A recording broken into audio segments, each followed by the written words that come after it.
You know, this is, excuse me, a damn fine cup of coffee. Welcome back.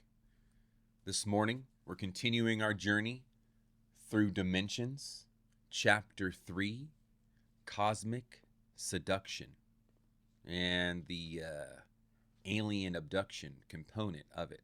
How stories of being taken to other lands by strange beings have been with us since the beginning of time. Let's get right into it. We're going to be reading from a special place, a little bit of a throwback for those of you who've been with me for a minute. We're going to go back to the wasteland. Let's start with the case of Jerry Irwin. In his book on the folklore of Celtic countries, Walter Evans Wentz reports that the mind of a person coming out of fairyland is usually blank about what has been seen and done there. The same is true in many modern UFO reports. The mind of Private First Class Jerry Irwin was blank indeed when he woke up on March 2nd, 1959 in the Cedar City Hospital. He had been unconscious for 23 hours, at times mumbling incoherently, something about a quote-unquote jacket on the bush. When he became conscious, his first question was, were there any survivors? The story of Private Irwin is mysterious, and very little has been done to clarify it. It has been mentioned only once in UFO literature by the late James Lorenzen, director of APRO, and has not, to the best of my knowledge, been the subject of subsequent investigation. Such an investigation, however, would throw light on the sociological context of UFO reports. Perhaps, as Lorenzen suggests, there was a military investigation that has been kept secret. If so, secrecy on the part of the authorities, if they are really concerned with the nation's peace of mind, is not the best course. The well-established facts of the Irwin case, which serves as our introduction to a discussion of the problem of quote-unquote contact, makes it clear that open research is now imperative on all aspects of the phenomena. Late on February 28, 1959, Jerry Irwin, a Nike missile technician, was driving from Nampa, Idaho, back to his barracks at Fort Bliss, El Paso, Texas. When he reached Cedar City, Utah, and turned southeast on Route 14, he observed an unusual phenomenon 6 miles after the turnoff. The landscape brightened, and a glowing object crossed the sky from right to left. Irwin stopped the car and got out. He watched the object continue to the east until hidden from view by a ridge. The witness decided that he might have seen an airliner on fire attempting to force a landing, in which case there was no time to lose. Consequently, instead of resuming his journey, Irwin wrote a note. Have gone to investigate possible plane crash. Please call law enforcement officers. And placed it on the steering wheel of his car. Using shoe polish, he wrote stop on the side of the car to make sure people would find his note, and then started out on foot. Dang, I feel like shoe polish would be really hard to clean off of your car. Approximately 30 minutes later, a Fish and Game inspector did stop. He took the note to the Cedar City Sheriff, Otto Fief, who gathered a party of volunteers and returned to the site. 90 minutes after he had sighted the strange object, Jerry Irwin was discovered unconscious and taken to the hospital. No trace of an airplane crash was found. Well, there you go. That shoe polish was not for naught. At the hospital, Dr. Broadbent observed that Irwin's temperature and respiration were normal. He seemed merely asleep, but he could not be awakened. Dr. Broadbent diagnosed hysteria. Then, Irwin did wake up. He felt fine, although he was still puzzled by the object he had seen. He was also puzzled by the disappearance of his jacket. He was assured that he was not wearing it when he was found by the search party. Irwin was flown back to Fort Bliss and placed under observation at William Beaumont Army Hospital for 4 days, after which period he returned to duty. His security clearance, however, was revoked. Several days later, Irwin fainted while walking in the camp, but he recovered rapidly. Several days afterwards, on Sunday, March 15th, he fainted again in an El Paso street and was taken to Southwest General Hospital. There, his physical condition was found similar to that observed in Cedar City. He woke up at about 2 a.m. on Monday and asked, "Were there any survivors?" He was told that the date was not February 28th, but March 16th. Once more, he was taken to the William Beaumont Hospital and placed under observation by psychiatrists. He remained there for over 1 month. Lorenzen reports that according to Captain Valentine, the results of the test indicated that Irwin was normal. He was discharged from the hospital on April 17th. The next day, following a very powerful urge, he left the fort without leave, caught a bus in El Paso, and arrived in Cedar City Sunday afternoon, April 19th. Walked to the spot where he had seen the object, left the road, and went back through the hills right to a bush where his jacket lay. Amen, dude. Get that jacket. There was a pencil in the buttonhole with a piece of paper wound tightly around it. He took the paper and burned it. Then he seemed to come out of a trance. He had to look for the road. What the fuck? So he was in a trance until he got to this paper, and he didn't read the paper. He just burnt it up.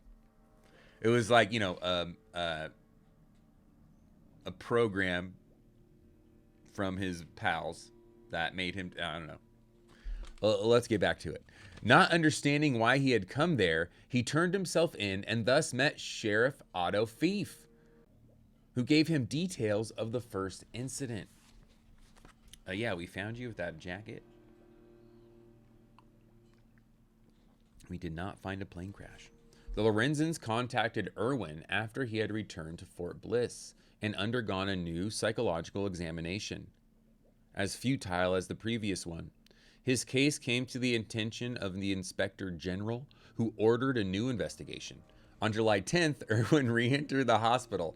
On August 1st, he failed to report for duty. 1 month later, he was listed as a deserter. He was never seen again. Irwin, baby, if you're out there. Another hero of the weird. I mean, do you blame him? There's no one believes him. You go to test after psychological test, and then they're like, you know what? We're gonna need to run some more tests. I don't know. Poor Irwin. I hope he's out there still. I hope he's doing fine. That's wild, though. He just disappeared. Good for him, though. Get out of there. You know, I don't want anyone out there to feel like old Irwin, like you can't tell your tale. So if you've ever had an encounter with the unknown, or a beastie, a ghoulie, monster, whatever it may be, please let me know, because as always, we're ready to believe you. I want to hear them stories. New Hampshire Revisited. And when we say New Hampshire Revisited, that is the OG Betty and Barney Hill abduction case. The one that put UFOs on the map, like the Patterson-Gimlin film put Bigfoot on the map. The Irwin case is reminiscent of another incident that has become one of the standards of modern American folklore, the report of Betty and Barney Hill, and their examination under hypnosis by Dr. Benjamin Simon has been documented at length by John Fuller in his excellent book, The Interrupted Journey. The reader must keep in mind the main features of the Irwin and Hill cases in order to follow the discussion, that is, the object of this chapter. Report number 100-1-61 in the files of the 100th Bomb Wing, Strategic Air Command, Peace Air Force Base, New Hampshire, was prepared by Major Paul W. Henderson, the only official document concerning the Hill case. It contains a detail of which both Dr. Simon and John Fuller are unaware. The object seen by the Hills had been detected by military radar. We got proof.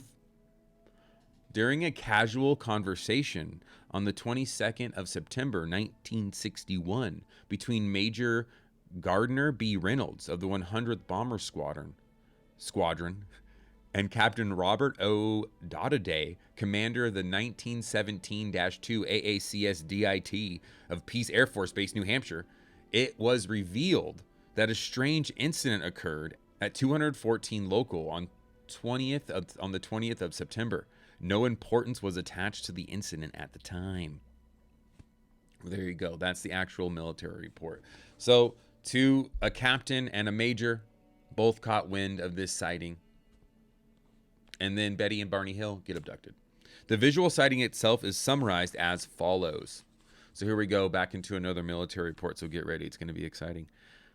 On the night of the 19th-20th of September, Mr. and Mrs. Hill were traveling south on Route 3 near Lincoln, New Hampshire, when they observed through the windshield of their car a strange object in the sky. They noticed it because of its shape, in the intensity of its lighting, and as compared to the stars in the sky.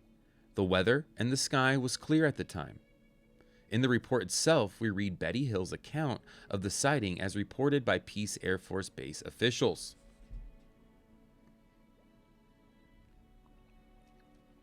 So get ready, we've got more military report here. The observers were traveling by car in a southerly direction on Route 3 south of Lincoln, New Hampshire, when they noticed a brightly lighted object ahead of their car at an angle of elevation approximately 45 degrees. It appeared strange to them because of its shape and the intensity of its light compared to the stars in the sky. Weather and sky were clear. They continued to observe the object from their moving car for a few minutes and then stopped. After stopping the car, they used binoculars at times. They report that the object was traveling north very fast. They report it changed directions rather abruptly and then headed south. Shortly thereafter, it stopped and hovered in the air. There was no sound evident up to this time. Both observers used the binoculars at this point.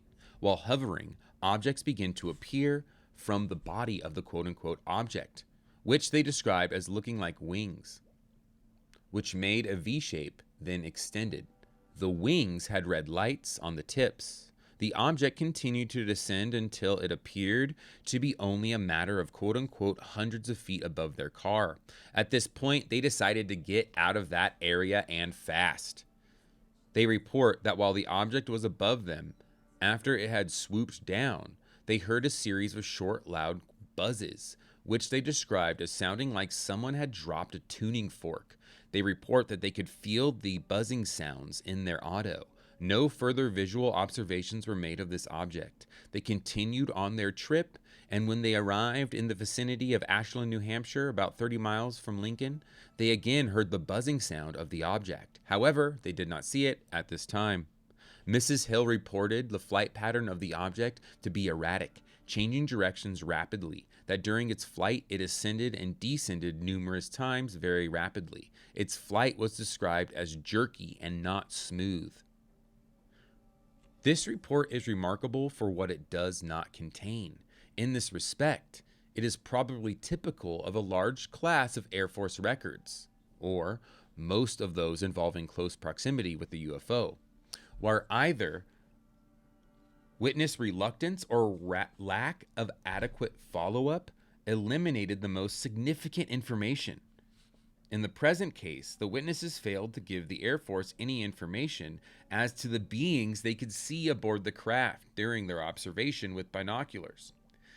And proper investigation would have disclosed an element of which they were not immediately aware. They could not account for a time gap of 2 hours between the two periods of buzzing sounds. In fact, they could not recall how they had driven the 35 miles between Indian Head and Ashland so casually mentioned in the Air Force report. Both witnesses had a series of strange nightmares. The dreams led them to see a psychiatrist who used hypnosis to discover the root of the problem. And it was only then found that the origin of the nightmares could be traced to those missing 2 hours. Under separate hypnosis, Betty and Barney Hill said they had been taken by strange beings into the UFO. I've heard the portion of tapes covering the quote-unquote abduction of Betty and Barney Hill. I spent 2 days in New Hampshire with the witnesses and with Dr. Simon and John Fuller. The case represents a general pattern that cannot be separated from the total phenomena. Boots on the ground, all right? It's like, it goes John A. Keel. Well, John A. Keel and Dr. Hynek to Jacques Vallee and whoever else. Like DW.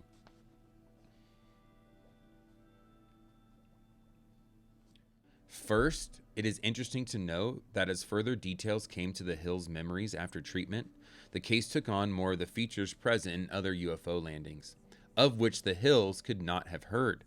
One such detail is the recollection by Betty Hill that after their car was stopped, a group of men had come towards them. The creatures had opened the door of the vehicle and pointed a small device at her, like Spring-Heeled Jack and the Mad Gasser. When I asked her to what the usual object she could compare it, she told me it could have been a pencil. It is not necessary to repeat the descriptions given by the Hills of the manner in which they were abducted or the conditions inside the object. Yeah, look that stuff up. It's very compelling. It is enough to say that the statements made under hypnosis by Betty and Barney are in general agreement. And it is also useful to study the detailed accounts of the entities given by the witnesses. And here's what Betty says the entities looked like. Most of the men are my height. None are as tall as Barney, so I would judge them to be between 5 feet and 5'4". Their chests are larger than ours. Their complexions were of a gray tone, like gray paint, with a black base. Their lips were a bluish tint. Hair and eyes were very dark, possibly black.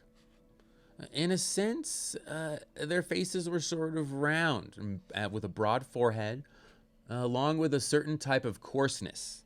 The surface of their skin seemed to be a bluish gray, but probably was whiter than that. Their eyes moved, but they had pupils. Somehow, I had the feeling that they were more like cat's eyes. Barney, on the other hand, says this. The men had rather odd-shaped heads with large craniums diminishing in size as it got towards the chin. And the eyes continued around the sides of their heads so that it appeared that they could see several degrees beyond the lateral extent of our vision. This was startling to me. The mouth, much like when you draw one horizontal line with a short perpendicular line on each end, this horizontal line would represent the lips without the muscle that we have. And it would part slightly as they made this mumming sound. Ooh. The texture of the skin, as I remember it from a quick glance, was grayish, almost metallic looking. I didn't notice any hair or headgear, for that matter. I didn't notice any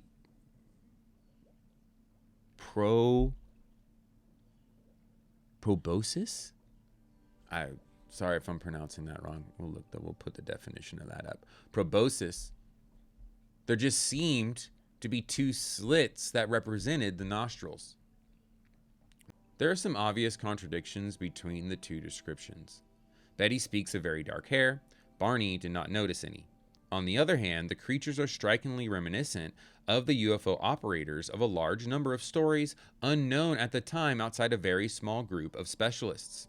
Apart from the disagreement on the nose and lips, Betty's statements matched the description made by Barney of the shape of the head and the color and appearance of the skin. Another remark by Betty is significant in this respect. I got the impression that the leader and the examiner were different from the crew members. But this is hard to say because I really didn't want to look at the men. And yeah, that so many sightings are like that. There's just like, there's a bit of a hierarchy, if you will. There's levels to it. Two other elements are outstanding in this case. One of them is the manner of communication with the strange beings. They communicated among themselves in audible language, which was definitely not understandable to the witnesses. Yet, when they communicated with the Hills, their thoughts came through in English. Betty thinks that they spoke English with an accent. Oh, fun. While Barney, like an English accent, like, hello, governor, welcome to our spaceship. While Barney feels that the words and the presence of the entity were two separate things. I did not hear an actual voice, but in my mind, I knew what he was saying. It wasn't as if he were talking to me with my eyes open, and he was sitting across the room from me. It was more as if the words were there, a part of me, and he was outside the actual creation of the words themselves. This remarkable statement, an excellent description of the mechanism that triggered the communication, may well be a clue to the entire episode, and it certainly places the case in the domain of the theory of apparitions. As it is treated, for instance, by parapsychology pioneer G.N.M. Tyrrell in his celebrated 1942 Myers Lectures before the British Society of Physical Research. Ooh, we gotta get those. Of which he was president. Thus, it is noteworthy that the apparent absurdity of the sequence of actions constituting the episode should be reducible to the triggering of high-level perception patterns within the witness's brain and not necessarily through any normal physical process. And this characteristic, in its term, is reminiscent both of neuropsychological experiments and of reports by the most reliable observers of ghosts. Although, of course, ghosts are distinguished from the class of phenomena we are studying here by the absence of material traces, which make their interpretation a good deal simpler. And while it's possible that a complete theory of ghosts could confine the phenomena to patterns within the human nervous system, the same is not true of UFOs. For this reason, therefore, it is crucial to pursue the investigation of past apparitions in relation to reports such as that of the Hills. AKA, UFOs and ghosts are different, although similar. And it's important to look at these cases that have physical traces. Most ghosts, unless you count people who believe in ectoplasm, don't leave a physical trace. UFOs leave dents in the ground, leave radiation burns, marks from their experiments. There's a lot of physical traces of UFOs. The experiment performed on Betty Hill by the entities is also remarkable. It will be recalled that while she was in the craft, Betty was submitted to a simulated medical test. Under hypnosis, she reported that a long needle was inserted into her navel and that she felt pain, and that the pain stopped when the leader made a certain gesture with his hand in front of her eyes. A 15th century French calendar, the Calendar des Brugères, shows the tortures inflicted by demons on people they have taken. The demons are depicted piercing their victims' abdomens with long needles. In fact, the psychological invariant in all these stories is unmistakable. The problem then is not to identify it, but to relate it in a rational manner to the physical features encountered during the observations. For example, the tracking by military radar operators of the UFO seen by the Hills. Perhaps we should illustrate the difficulty of this problem by using a case less well known than the Hills incident, though it is quite dramatic in its long-term implications. Although it was published in the Flying Saucer Review in France, it is practically unknown. The witness was a woman, and the incident took place on May 20th, 1950 at about 4 p.m. in the central region of France near the Loire River. An official investigation by French local police has substantiated the physical traces mentioned in this report, which can be translated thus. So, AKA, this happened, and we have physical evidence of it, so shove it if you don't believe it. I was hurrying back home to prepare dinner. I was happy. I was content. And this is the report from the lady. And I was singing some popular tune. Fun. Everything was calm and still, without any breeze or wind. I was alone on the path. Suddenly, I found myself within a brilliant, blinding light, and I saw two huge hands appear in front of me. Each one had 5 fingers of dark color with a yellowish tinge, somewhat like copper. The fingers were roughly formed, slightly vibrating or quivering. These hands did not come from behind me, but from above, as if they had been hanging over my head, awaiting the proper time to catch me. The hands did not immediately apply themselves to my head. I probably took 2 or 3 steps before they touched me. The hands had no visible arms. The 2 hands were applied to my face with violence and squeezed my head as a bird of prey rushes on its unfortunate, helpless victim. They pulled my head back against a very hard chest, one that seemed to be made of iron. I felt the cold through my hair and behind my neck, but no contact with clothes. The hands were squeezing my head like a formidable vice, not abruptly, but gradually. They were very cold, and their touch made me think that they were not made of flesh. The big fingers were placed on my eyes, and I could not see anymore. on my nose so I could not breathe, and also on my mouth to prevent me from crying out. Unable to defend herself, the abducted woman was at the mercy of the entity. Back to her report. When I was surrounded by the strong, blinding light, I had the feeling that I had been paralyzed. And when the hands touched me, I had a very distinct impression of a strong electric discharge, as if I had been shaken by a lightning bolt. My whole body was annihilated, helpless, without reflexes. She heard her aggressor laugh, and she reported that she was hurt by a blow in the back, as if from a metallic object. She was pulled backwards through the bushes. My aggressor pulled me through the bushes until we reached a small pasture, and suddenly we stopped. Why? His hands had gradually slipped down my face, and I tried to call for help, but I had no voice but a tiny shrill cry. After a while, I was able to sit among the brambles. I had a very hard time breathing. My bag was still in my hand, with the money it contained. At last, I was able to get up in spite of my weakness, and then I heard some noise to my left of the bushes. I thought I was going to see my aggressors and recognize their faces, but I saw nothing. Only the branches moved, waving in the air, and I saw and heard brambles scratching in the empty space, and the grass being pressed as if under the steps of some invisible being. I was terrified.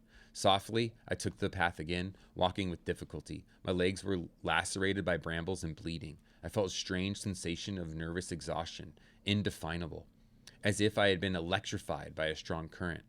In my mouth was a sickening, metallic, bitter taste. My muscles did not obey me. Over my shoulders, I felt something like a bar, and in my back, a painful heat, as if I had been exposed to flames or to a burning ray. At times, I still felt as if I was being brushed by an invisible brush. I must have walked like that for 5 or 6 minutes. At the end of the path, there was a turn, and from there I could see houses, and then the pain ceased for a little bit. Another remarkable observation was yet to come. Everything had lasted a quarter of an hour to 20 minutes, and it seemed that I had lived in an unreal world. Abruptly, I heard a great noise, like a violent wind during a storm, a sudden displacement of warm air or a violent whirlwind. I saw the trees bending as if under a sudden storm, and I was nearly thrown down. Almost simultaneously, there was a strong, blinding white light. I had the feeling something flew through the air very fast, but I saw nothing. Soon everything became calm again. I felt discomfort and nausea. I reached the house of the lock keeper, and when I opened the door, they came toward me and asked what had happened, because they too had seen the light from their house. The lock keeper's wife asked me what was wrong. When I was able to speak at last, they told me all the fingers were still deeply marked in the flesh of my face, making large red bars. They applied peroxide to the scratches on my legs and an ointment and bathed my face with cold water. My hands were still badly hurt. After a long lapse of time, I started again toward the town to buy a few things without saying anything to anyone, and I came back home laboriously by another path. Dang, what a day, dude. And then still have to go get your groceries after that? Yeesh. Now, what's also weird about this is the night before she had this encounter, she saw a strange shooting star in the sky. Stuff's usually pretty connected. And if you see something weird in the sky, chances are someone's having a weird entity encounter or being abducted out there. So, just saying. So incidents like this happen all the time, and they harken back to the 1897 cases we read about with the airship and the strange beings people saw across America and the world during that time.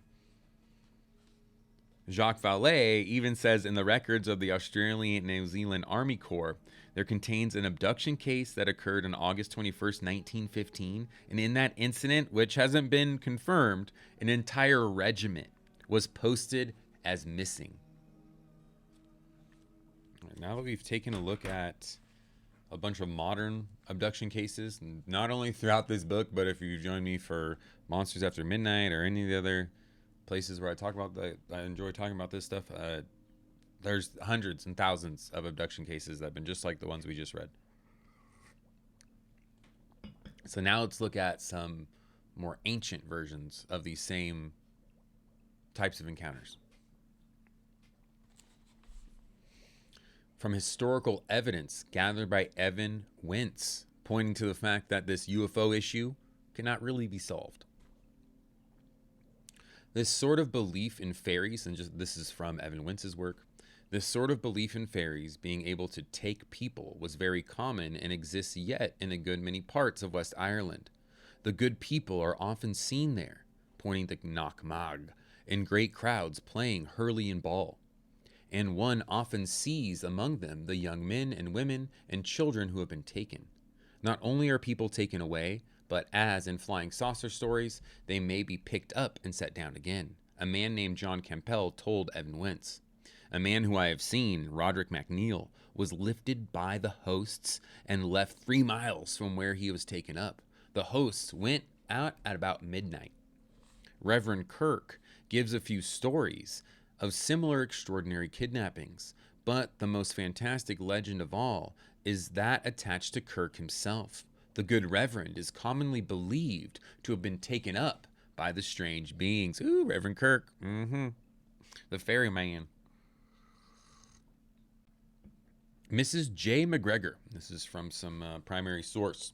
Mrs. J. McGregor, who keeps the key to the old churchyard, where there is a tomb to Kirk, though many say there's nothing in it but a coffin filled with stones, told me Kirk was taken into the fairy knoll, which she pointed to just across in a little valley in front of us. And there yet, for the hill is full of caverns, and in them, for the hill is full of caverns, and in them the good people have their homes. And she added that Kirk appeared to a relative of his after he was taken. Evan Wentz, who reports this interesting story, made further inquiries regarding the circumstances of Kirk's death.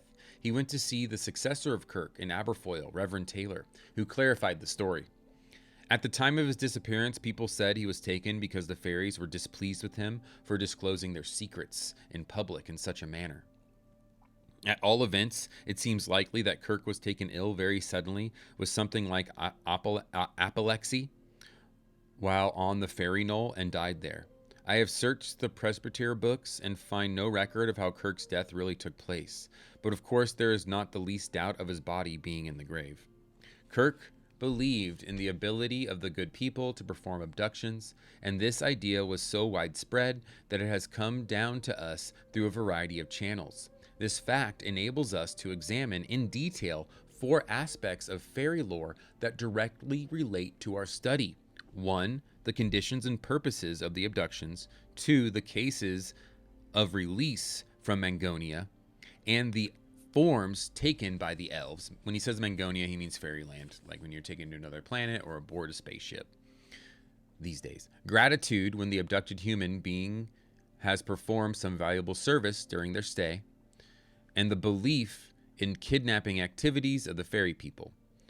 And lastly, what I shall call the relativistic aspects of a trip to Mangonia. Heartland reports that a Swedish book published in 1775 contains a legal statement solemnly sworn on April 2nd, 1671 by the husband of a midwife, ooh yeah, this is a good one, who was taken to fairyland to assist a troll's wife in giving birth to a child.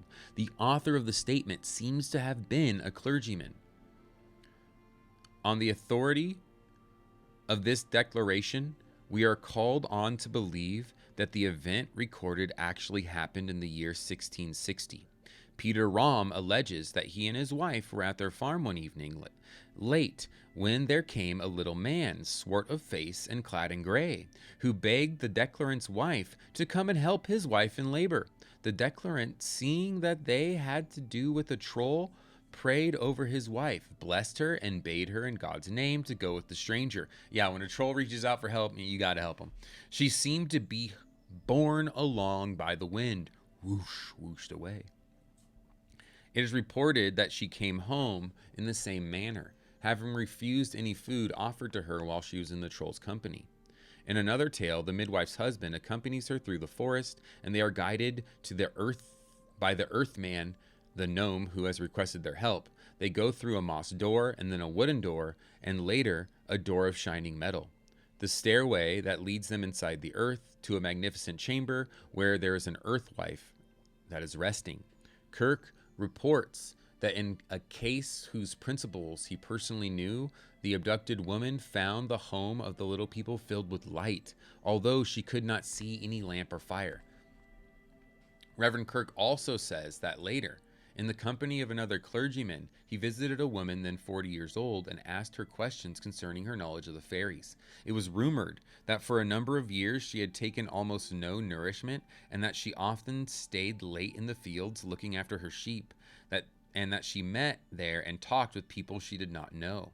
And that one night she had fallen asleep on the hill and had been carried away into another place before sunrise. This woman, says Kirk, was always melancholy and silent. Mangonia, as it appears in such tales, is sometimes a remote country, an invisible island, a faraway place one can reach only by a long journey. Indeed, in some tales, it is a celestial country, as in the Indian story quoted earlier. This parallels the belief in the extraterrestrial origin of UFOs, so popular today. But a second, equally widespread theory is that Mangonia constitutes a sort of parallel universe, which coexists with our own. It's made visible and tangible only to selected people, and the doors that lead through it are tangential points, known only to the elves and a few of their initiates. Hartland gives tales that illustrate the latter theory, such as the following. In this tale, a fairy rewards the kindness of a young mother to whom she has committed her baby to suckle by taking her on a visit to fairyland. A door opened in a green hillside, disclosing a porch, which the nurse and her conductor entered. There, the lady dropped 3 drops of precious dew on the nurse's left eyelid, and they were admitted to a beautiful land watered with meandering rivulets and yellow with corn, where the trees were laden with fruits and dripped with honey. The nurse was here presented with magical gifts, and when a green dew had baptized her right eye, she was enabled to behold further wonders. On returning, the fairy passed her hand over the woman's eye and restored its natural powers. This tale brings us to our second point, that of the gratitude shown by the elves in return for services performed by humans, and from the form such gratitude takes. The gratitude itself is evidenced by many stories of elvish gifts in Scandinavian and Northern European tales, such as this one. A German midwife who was summoned by a waterman or nix to aid a woman in labor was told by the latter, "I am a Christian woman as well as you, and I was carried off by the waterman who changed me. When my husband comes in now and offers you money, take no more from him than you usually get, or else he will twist your neck. Take good care." In another story, the midwife is asked how much she wants. She answers she will not take more from them than from other people, and the elf replies, "That's lucky for thee. Hadst thou demanded more, it would have gone ill with thee." In spite of that, she received her apron full of gold. In a Pomeranian story, the midwife similarly replies to the same question, and the mannequin says, "Now then lift up thy apron." And he's using all these different words like mannequin, elf, dwarf, just to show like across many different cultures, there is this belief in these same sorts of entities, kind of fantasy entities, if you will. And then the mannequin says, "Now then, lift thy apron," and fills it with rubbish that lay in the corner of the room. He then takes the lantern and politely escorts her home, but when she shakes out her apron, pure gold falls to the floor. Elvish gifts have a magical character that could be illustrated with tales from practically any country. Chinese folklore in particular gives numerous examples of this. In one tale, the dwarf fills the woman's apron with something she must not look at before she reaches her house. Naturally, she takes a look as soon as the dwarf has vanished, and she sees that she is carrying coals. Angered, she throws them away, retaining 2 as evidence of the dwarf's bad treatment. She arrives home and discovers the coals have turned into precious stones, but when she goes back to find the other coals, they're all gone. There are numerous stories of humans who have gone to Mangonia of their own will, either taking a message or bringing one back, or performing some service for the supernatural beings that live there. But, and this is my third point, we also have numerous accounts of abductions by the fairies. As in the cases of UFO abductions published by Bud Hopkins in his book Intruders, they take men and women, especially pregnant women and young mothers, and they also steal young children. Sometimes they are said to substitute the false child for a real one, leaving in place of the real child a broom with rugs wrapped around it, or one of their children, a changeling. By the belief in changeling, and this is from Evan Wintz's research again, by the belief in changelings, I mean the belief in fairies and other imaginary beings are on the watch for young children, or sometimes even for adults, that they may, if they can find them unguarded, seize and carry them off, leaving in their place one of them. This belief is not confined to Europe. It is found in the regions as remote from Europe as China and the American Pacific coast. Once the parents have recognized their children have been taken, what should they do?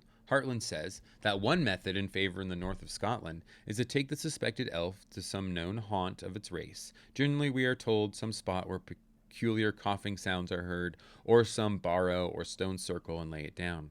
An offering of bread, butter, milk, cheese, eggs, or flesh or fowl must accompany the child. Just seems like times were really hard back then, you know. I don't know about the changelings. The parents then retire for an hour or two. If their gifts have vanished when they come back, yo, thanks. Thank you. I appreciate the follow. Welcome on in. Reading about the history of alien abductions and then fairy encounters and other entity encounters throughout history. But sometimes more radical methods have been used, and we can only pity any poor children who may have been ill-treated because their superstitious parents thought they looked like elves. Yeah, that's the big thing here. There's a lot that happens a lot. That's not good. But thank you, Jacques, for pointing that out. As late as May 17th, 1884, it was reported by the London Daily Telegraph that 2 women were arrested at Clonmel and charged with cruelty towards a child of 3 years old. They thought he was a changeling, and by ill-treating him, hoped to obtain the real child from the elves. And there is no question that in medieval times, this same superstition has led to the death of children who had congenial defects. Sometimes the same treatment applies to adults who have been quote-unquote changed. Of course, the UFO myth has not yet reached such proportions, but we are perhaps not quite far from it. American television series such as The Twilight Zone has capitalized on this aspect in episodes that assume that the human race has been infiltrated by extraterrestrials who differ from humans in small details only. This is not a new idea, as the belief in changelings shows. What was the purpose of such abductions? The idea advanced by students of folk tales is again very close to a current theory about UFOs, that the purpose of such contact is a genetic one, according to Hartland. The motive assigned to fairies in northern stories is that of preserving and improving their race. On the one hand, by carrying off human children to be brought up among the elves to become united with them, and on the other hand, by obtaining the milk and fostering the care of human mothers for their own offspring. And again, this kind of like wild hybrid theory, it's in these stories that come from ancient times, and it's also in all the modern tales that we read about. When you read Abduction by Dr. Mack, there's not one tale that doesn't involve like some hybrid program or weird adult experiments. So it's just seems to be a theme. Similarly, Bud Hopkins, the researcher and artist who has become one of the most visible experts on the abduction reports, wrote in 1897, do the UFO occupants want to lessen the distance between our race and theirs in order to land eventually and join us on our planet? Or do these aliens merely wish to enrich their own stock and then depart as mysteriously as they arrived? And that's kind of what you got to go with if you're into the extraterrestrial theory about these entities. What's old Jacques think? Such is not always the purpose of abduction, however, and people are often returned by the elves after nothing more than a dance or a game. But a strange phenomenon often takes place. The people who have spent all day in Elfland come back to this world 1 year or more older. This is our 4th point, and quite a remarkable one. Time does not pass there as it does here, and we have in such stories the first idea of a relativity of time. How did this idea come to the storytellers ages ago? What inspired them? No one can answer such questions. But it is a fact That non-symmetry of the time element between Mangonia and our world is present in the tales from all countries.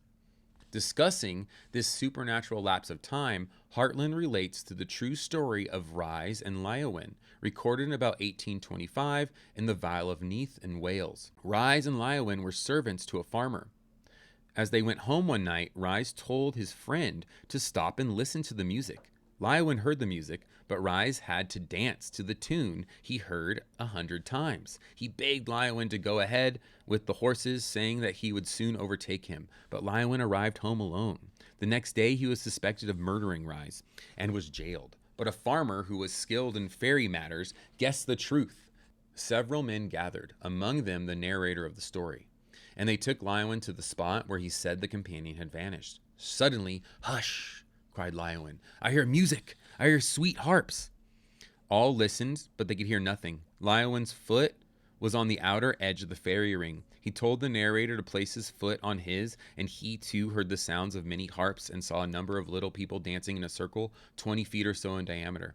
After him, each of the party did the same and observed the same thing. Among the dancing little folk was Rhys. Lyawen caught him by his frock as he passed close to them and pulled him out of the circle. At once Rhys asked, "Where are the horses?" and asked them to let him finish the dance, which had not lasted more than 5 minutes, and he could never be persuaded of the time that had elapsed. He became melancholy, fell ill, and soon after died. Dang. R.I.P., homie. Well, heck of a dance. Such stories can be found in Kaleides, the fairy mythology, and other books. The story of Rhys and Lyawen is remarkable because it dates from the 19th century, thus providing continuity between fairy and UFO lore. In tales of this type, several modes of recovery of the persons have taken are offered. One of them consists of touching the abducted man with a piece of iron, and the objection of the supernatural beings to this metal is one of the themes of fairy lore. Near Bridgeland, Wales, is a place where it is reported that a woman who had been taken by the fairies came back 10 years later and thought she had not been away more than 10 days. Hartland gives another charming story on the same theme concerning the boy named Gito Bach and little Griffith, a farmer's son who disappeared. During 2 whole years, nothing was heard of him. But at length, one morning when his mother, who had long and bitterly mourned him for dead, opened the door, whom should she see sitting on the threshold but Gito, with a bundle under his arm? He was dressed and looked exactly as if when she last saw him, for he had not grown a bit. "Where have you been all this time?" asked his mother. "Why is it only yesterday? It was only yesterday I went away," he replied. And opening the bundle, he showed her a dress that the little children, as he called them, had given him for dancing with them. The dress was of white paper without seam. With maternal caution, she put it into the fire. Burn it up. Just like our first story, the story in the our first abduction story. The dude finds this piece of paper and just burns it up before he reads it.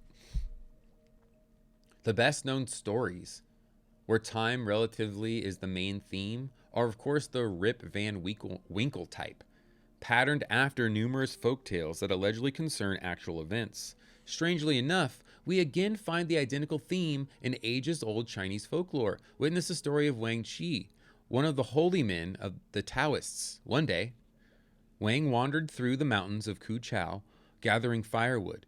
He saw a grotto where some old men were playing chess. He came in to watch their game and laid down his axe. One of the old men gave him something like a date stone and instructed him to place it in his mouth. No sooner had he done so than hunger and thirst passed away. Some time later, one of the aged players told him, "It is long since you came here.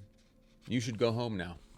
But as he turned to pick up his axe, Wang Qi found the handle had turned to dust. He reached the valley, but found not hours or days, but centuries had passed, and nothing remained of the world he had known. A similar tradition exists in Denmark.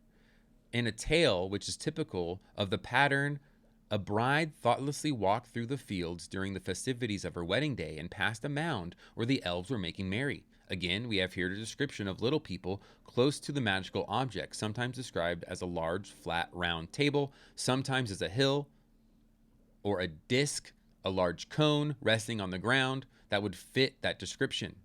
In describing the fairy knoll, Hartland writes, "The hillock was standing as is usual on such occasions, on red pillars. The wee folk offered the bride a cup of wine, and she joined in a dance with them. Then she hastened back home, where she could not find her family. Everything had changed in the village. Finally, on hearing her cries, a very old woman exclaimed, 'Was it you who disappeared at my grandfather's brother's wedding 100 years ago?' At these words, the poor girl fell down and expired." Damn. It is fascinating indeed to find such tales, which antedate Einstein's and Levine's relativistic traveler by centuries, whatever that is. The supernatural lapse of time in Magonia is often allied to the theme of love between the abducted human and one of the beings. Such is the pattern in the story of Oisin and Oisin.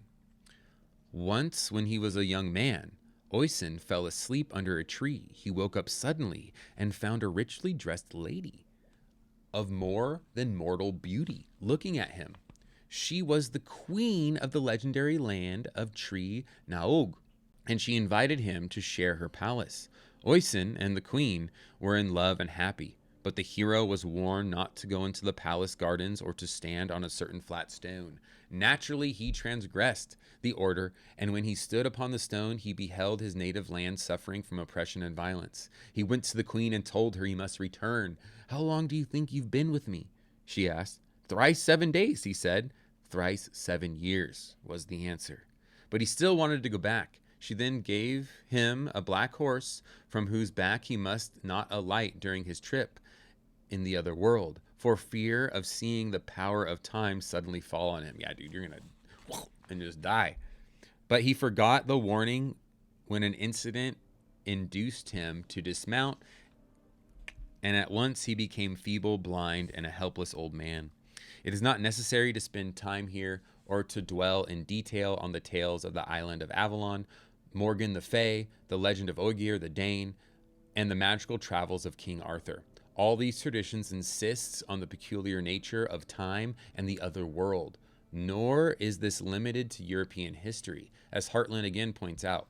Many races having traditions of culture god, that is, of a superior being who has taught them agriculture and the arts of life and led them to victory over their enemies, add that he has gone away from them for a while, and that he will someday come back again. Quetzalcoatl and Viracocha, the culture gods of Mexico and Peru, are familiar incidences of this. Yeah, so basically people just share the same type of gods all over. Similarly, Vishnu has yet a 10th incarnation to accomplish the final destruction of this world's wicked. At the end of the present age, according to Hindu tradition, he will be revealed in the sky, seated on a white horse and holding a blazing sword. Sick. Such great traditions are common knowledge, like the abduction of Enoch, Ezekiel, Elijah, and others in the Bible. What is not commonly known is that such legends have been built on the popular belief in numerous actual stories for the less glorious, more ordinary, and personal type we have reviewed here. For instance, while all the books about Mexico mention Quetzalcoatl, they usually ignore the local belief in the little beings, the Icals, whose pranks we have already mentioned. Yeah, that's like during all this kind of fairy lore stuff that's happening in England and Ireland. Same reports are happening in Mexico with the people who live there. While their relationship with modern Latin American UFO lore is clear, they also provide an obvious parallel to the fairy faith. In this study of the tales of the Tinayapa, anthropologist Brian Strauss reports of the Icals. They are believed to be beings from another world, and some have been seen flying with some kind of rocket-like thing attached to their back, just like what was going on in recently in South America, like with the people being abducted in the village. With this rocket, they are said occasionally to have carried off people. Similarly, Gordon Cretan reports, the Ical of the Tzotzils flies through the air. Sometimes he steals women, and the women are so taken are remarkably prolific, and they may bear a child once a week or once a month or even daily. Woo! The offspring are dark like the Icals, and they learn the art of flying inside their father's cave. What? So they're taken, and then again, it's like a simplified version of the abduction accounts we hear, where someone's taken, introduced into some program, and they even see like hybrid aliens. Brian Strauss's informants reported that a flurry of e-calls was cited about 20 years ago, which would take us back to 1947, the year of the sighting by pilot Kenneth Arnold over Mount Rainier in Washington, which gave birth to the term flying saucer. It was a very significant period in UFO history. Oh, yes. Okay, so next we're moving into Beyond Reason, and then the true cosmic seduction, which is the more spicy aspects of alien abductions at the end here, so buckle up. But Beyond Reason, let's get beyond it. In the past 20 years, UFO reports have been studied by serious persons who have tried to place them within the framework of space science, modern physics, psychology, or the history of superstition. Superficially, the most appealing of the theories proposed is the extraterrestrial theory, which would regard UFOs as probes from another planet. Yet, it falls short of explaining the phenomenon in their historical development. Present-day saucers cannot be evaluated without reference to the 1897 airship or the earlier sightings of similar objects. Then, too, the theory of similar visitation must be compared with the assumption that the visitors know far more physics than we do. So much more, in fact, that the interpretation in terms of physical concepts known to us is bound to end in failure or contradiction. A second major flaw in all the theories proposed so far is found in the description of the entities and their behavior. As we will see below, in any theory can account for some of these reports, but only at the expense of arbitrary rejection of a much larger group. To put it bluntly, the UFO phenomenon does not give evidence of being extraterrestrial at all. Instead, it appears to be interdimensional and to manipulate physical realities outside of our own space-time continuum. October 12, 1963, between Monte Maiz and Isla Verde in Argentina, Eugenio Douglas drove his truck loaded with coal through the hard rain. Dawn was coming. Suddenly, Douglas saw a bright spot on the road ahead, like the headlights of an approaching vehicle, except that it was a single blinding light. To avoid a collision, Douglas slowed down. The light became so intense he had to lower his head and move to the side. He stopped the truck and got out. The light had disappeared.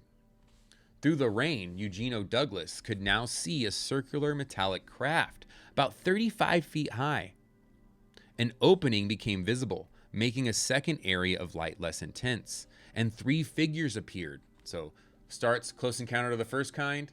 Then he gets a, well, we don't have physical evidence yet, but he gets a close encounter of the third kind. He sees the entities. They looked like men, but they were wearing strange headdresses with things like antennae attached. They were over 12 feet tall. There was nothing repulsive about the entities, said Douglas, but he was terribly scared. As soon as he was seen by the figures, a ray of red light flashed to the spot where he stood and burned him. Grabbing a revolver, he fired at these 3 entities and ran off towards Monte Maiz, but the burning red light followed him as far as the village, where it interfered with the streetlights, turning them of violet and green. Douglas could smell a pungent gas. The beauty and dramatic character of the scene is impressive. In a screen illustration of the UFO saga, this is probably the sighting that would best carry its total meaning. Douglas ran to the nearest house and shouted for help. Rebus, the owner, had died the previous night, but his family gathered around the body and reported that at the same time they heard Douglas's call, the candles in the room and all the electric lights in the house turned green, and the same strange smell was noticed. That'd be so insane. They rushed to the open door. There was Douglas in the pouring rain, his overcoat over his head and a gun in his hand. The streetlights had changed color. It must have been one of the most visually fantastic scenes in the rich archives of ufology. Yeah, imagine that. Freaking rain streaming down, neon green light, casting you in shadows. You hold a gun. Eugenio Douglas was taken to the police station where the burns on his face and hands were closely seen. The police, it turned out, had received a number of calls about lights and color change. but they had attributed the change to irregularities in the local power plant, which, however, would be hardly account for the change in the candlelights. Douglas was examined by a doctor who stated that the burns had been caused by a radiation similar to ultraviolet. According to Douglas, he felt a burn when exposed to the red beam. When villagers went to the site where the truck was still parked, they found large footprints nearly 20 inches long, but they were shortly afterwards washed away by the rain. In late August 1963, near the town of Sagrada Familia, Brazil, 3 boys, Fernando Estrago, 11, his brother Ronaldo, 9, and a neighbor named Marcos, went into the Estrago garden and started to draw water from the well. Suddenly, they became aware of a hovering sphere above the trees. They could even see 4 or 5 rows of people inside the sphere. A whole audience watching them. What are you boys doing? Ooh. An opening under the sphere became visible and 2 light rays shot downward. A slender 10-foot tall being came down as if gliding on 2 beams of light. He alighted in the garden and walked for 20 feet or so in an odd fashion. His back seemed stiff, his legs were open, and his arms outstretched. He swung his body from left to right as if trying to find his balance and then sat down on a rock. The 3 boys observed that the giant wore a transparent helmet and had in the middle of his forehead what they described as a dark eye. He wore tall boots, each of which was equipped with a strange triangular spike, which made a peculiar impression on the soft ground and could be seen for several days afterwards. This garment was shiny and had inflated as soon as the entity had touched the ground. The trousers seemed to be fastened tightly to the boots. He had a peculiar square pack on his chest, which emitted flashes of light intermittently. Again, just like Spring Heel Jack. Inside the sphere, still hanging motionless above the garden, the 3 boys could see occupants behind control panels, turning knobs and flicking switches. When the giant in the garden made a motion as if to grab one of the boys, Fernando picked up a stone only to find himself unable to do anything with it as the spaceman looked straight into his eyes. The giant then returned to the sphere, still using the light beams as an elevator, but holding his arms close to his body this time. The boys were no longer afraid, although they could not account for this change in their feeling.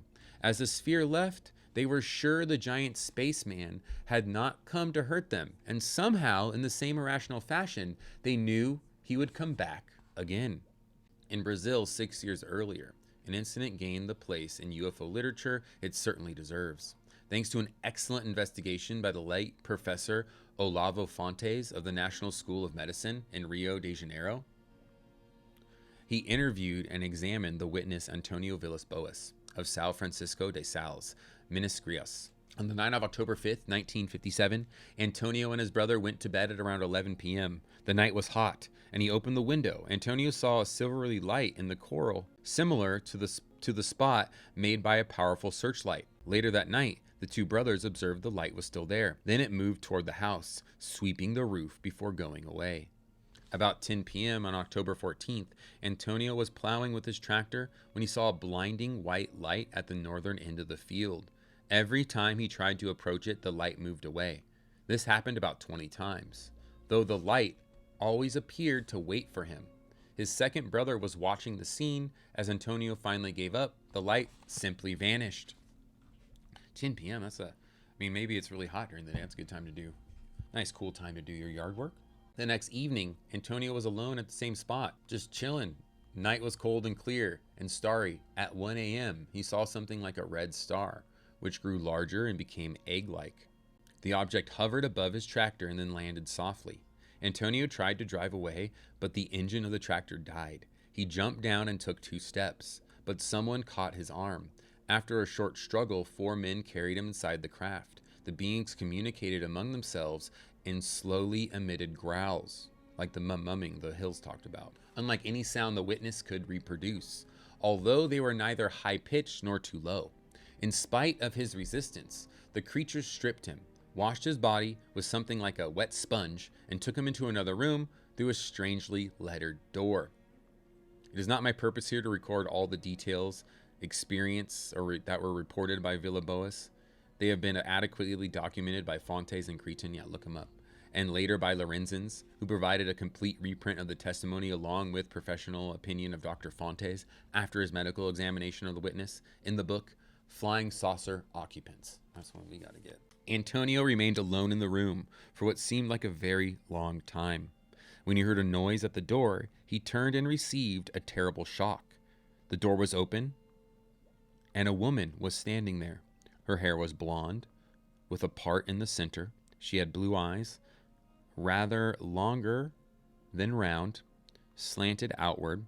Her nose was straight, her cheekbones prominent. Her face looked very wide. It ended in a pointed chin. Her lips are very thin, nearly invisible. Her ears were small but ordinary. She was much shorter than he was. Her head was only reaching his shoulder.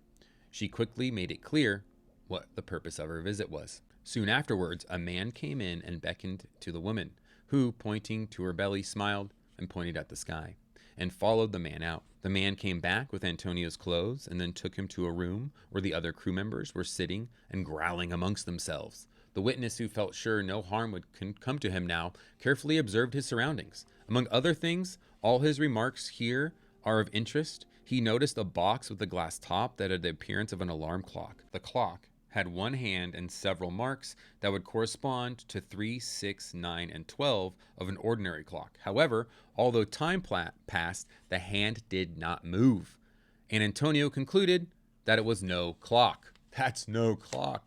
The symbolism in this remark by Villas-Boas is clear. We're reminded of the tales quoted above, of the country where time does not pass, and the great poet who had in his room a huge white clock without hands bearing the words, "It is later than you think."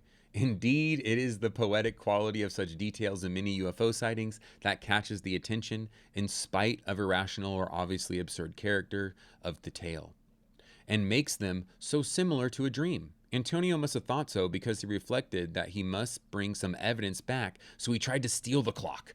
At once, one of the men shoved him to the side angrily. This attempt to secure evidence is a constant feature of fairy tales, and we are also reminded of the efforts by Betty Hill to convince her captors to let her take a peculiar book she saw inside the craft. As in the Villas-Boas incident, the men denied her the opportunity to convince the world that the experience had been real. She also observed a strange map we will discuss in a later chapter.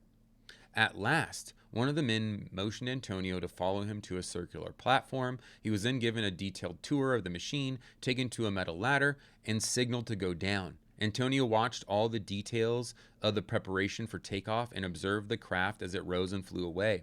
In a matter of seconds, he noticed that the time was 5:30 a.m. He had spent over 4 hours inside the strange machine. It must be noted that the witnesses volunteered information about the sighting in general terms, and when a notice appeared in a newspaper calling for UFO reports, he was extremely reluctant to discuss the more personal aspects of this experience, and related them only when questioned with insistence by Fontes. Like Maurice Massé, Villas-Boas suffered from excessive sleepiness for about a month after this incident. And remember, Massé was a dude who was abducted in one of the previous chapters, and he just could not get enough sleep afterwards. Always tired. So with the Villas-Boas experience, the adult experience of it all, we're going to learn now about the history of that, how that same kind of experience isn't modern. These personal encounters with entities, they go back. When folklore becomes degraded to a minor literary form, as the fairy faith was degraded to fairy tales we know today, it naturally loses much of its content, precisely those quote-unquote adult details that cannot be allowed to remain in children's books. The direct result of the censorship of spicy details in these marvelous stories is that they become mere occasions for amazement. The Villas-Boas case is hardly appropriate for nursery school reading, but to eliminate the woman from the story would turn it into a tale without deep symbolic or psychological value. The adult context is precisely what gives such accounts their significance and their impact. The adult, and in some cases mentioned by Bud Hopkins, sadomasochistic component of the abduction stories provides an emotional quote-unquote encoding that makes them unforgettable. Without the adult context, without the stories of the changelings, human midwives, intermarriage with the gentry, of which we never hear in the modern fairy tales, it is doubtful that the tradition about fairies would have survived throughout the ages. nor is that true only of fairies. The most remarkable cases of adult contact with non-humans are not found in spicy saucer books nor in fairy legends. They rest safely stored away in the archives of the Catholic Church. To find them, one must learn Latin and gain entrance into the few libraries where these unique records are preserved. But the accounts one finds there make the Villas Boas case and contemporary UFO books pale in comparison. Woo! As I believe the reader will agree before the end of this chapter. Oh my, well, get ready, folks. A spicy dive into the Vatican archives, huh? Let us first establish clearly the belief in the possibility of intermarriage between human and non-human races is corollarily to the apparitions in all historical contexts.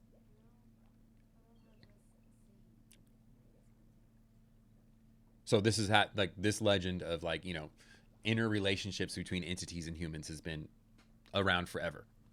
This is so obvious in biblical stories, I hardly need to elaborate. The gender of angels is the clearest of all theological questions.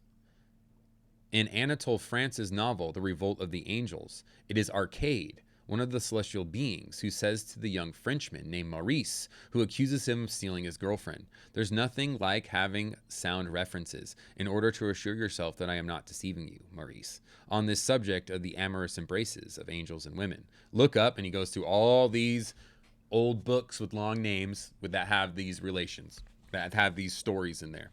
"Thus spoke Arcade, his guardian angel, to poor Maurice, as he tried to apologize for having stolen his mistress, pretty Madame Gilbert." And he added shamelessly, "It was bound to be so. All the other angels in revolt would have done as I did with Gilbert. Women, saith the apostle, should pray with their heads covered because of the angels." This is clear enough, but fairies and elves, are they subject to such carnal desires? Consider the following facts. In the preface to the Saga of Hrolf, Trophus, the 17th century Danish historian, records statements made about the elves by Aron Guzman, an Icelandic scholar. "I am convinced they really do exist, and they are creatures of God, and that they get married like we do, have children of either gender. We have a proof of this in what we know of the love of some of their women with simple mortals." William Grant Stewart, of the popular superstitions and festive amusements of the Highlanders of Scotland, devotes a second part of his discussion to the same problem in a chapter entitled "Of the Passions and Propensities of the Fairies." He has to say this on the adult actions of the fairies. "The fairies are remarkable for their amorousness and their dispositions, and are not very backward in forming attachments and connections with the people that cannot with propriety be called their own species." This is a beautiful example of the convoluted phraseology. Stewart is less obviously embarrassed when he reports that such events no longer seem to take place between people and fairies. We owe it, in justice, to both the human and fairy communities of the present day to say that such actions as described to have taken place betwixt them is now extremely rare, with the single exception of a good old shoemaker now or a lately living in the village Tomentoul, who confesses to having some dalliance with the fairy in his younger days. We do not know personally anyone who has carried this matter at length. If Stewart came back today, he would have to revise his statement after reading UFO material. Reverend Kirk stated the case more clearly when he said, "In our Scotland, there are numerous beautiful creatures of that aerial order who frequently assign meetings to lascivious young men as succubi or as joyous mistresses, who are called Leninin or Sith or familiar spirits.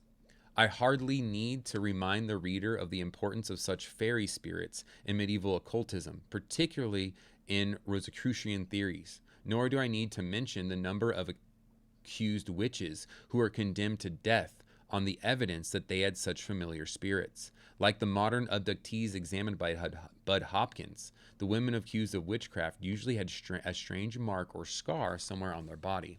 There is no gap between the fairy faith and ufology regarding the adult question. This is apparent from the study made by Evan Wentz, who records the following story. "My grandmother, Catherine McCannis, used to tell about a man named Laughlin, whom she knew, being in love with a fairy woman. The fairy woman made it a point to see Laughlin every night, And he, being so worn out with her, began to fear her. Things got so bad at last that he decided to go to America to escape the fairy woman. As soon as the plan was fixed, he was about to immigrate. As soon as the plan was fixed and he was about to immigrate, women who were milking at sunset out in the meadows heard very audibly the fairy woman singing this song. What will the brown-haired woman do when Lychee is on the billows? Lychee emigrated to Cape Breton, landing in Pictou, Nova Scotia.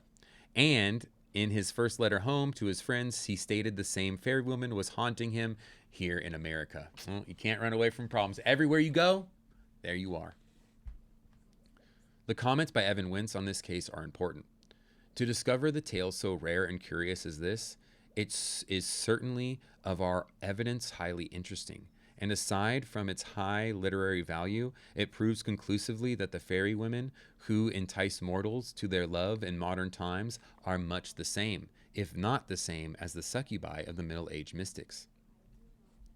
This allows us to return to the religious records mentioned above, which offer some of the most remarkable cases of apparitions I have ever come across. It is difficult to believe that stories exist that surpass for their amazing contents or shocking features. Some of the reports we have already studied, such as the Hills case or the Villalobos report, but remarkable as they are, these latter two accounts refer only to one aspect of the total phenomena. They can be interpreted only as being placed within the continuum of hundreds of lesser-known cases which provide the necessary background.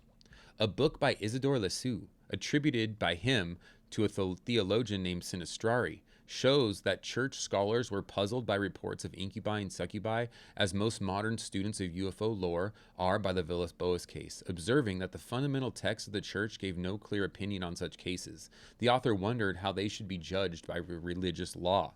There are numerous cases in the records of the church, especially in witch trials, in which intercourse with an incubi is found. From the church's point of view, this raises several problems. First, how is it possible? Second, is it a sin? And third, what sin is committed by such actions? Fourth, what should the punishment be? So this is somebody, we've read a lot about the witch trials here on the book clubs, about like how a lot of the lore that was made up was just made up by these psychos who like to torture people.